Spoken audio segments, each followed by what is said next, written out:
Heartbreak in a Weld County courtroom as a father breaks down while the man accused of killing his daughter and granddaughters appears in court. It is the noon hour. I'm Britt Marino. Thank you for joining us.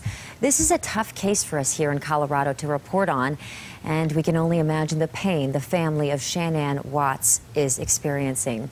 They were in the courtroom as a judge read the charges against the man accused of killing his pregnant wife and their two young children. Our Dylan Thomas was in court for us. Dylan, I understand the proceedings were quick. It only took a few minutes. Britt, it took about 15 minutes for Chris Watts to be escorted in, for him to be formally advised of what charges he faces, and then to find out when his next court date would be. But that we know of, this is the first time since Shanann's death that her father and brother were able to see Chris Watts in person, knowing he's accused of killing Shanann and their two young daughters, Bella and Celeste. Now, the judge advised Chris Watts of the 9 felony charges he faces, including several first-degree murder charges. When asked if he understood the charges, he quietly responded with, "Yes, sir," each time.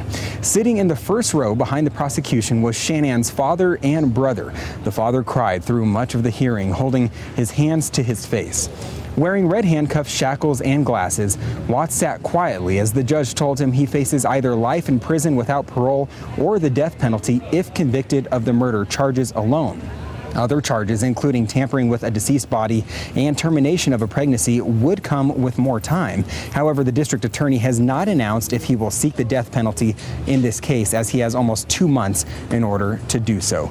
Now, once again, Chris Watts claims that his wife is the one who killed Celeste and Bella, the two young daughters, but at this time, he faces the charges for those murders as well.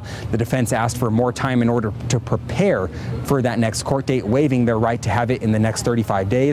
So the judge set it for November 19th at 10:30 in the morning here in Greeley. Reporting live in Greeley, Dylan Thomas, covering Colorado First. Dylan, thank you for the update. The stunning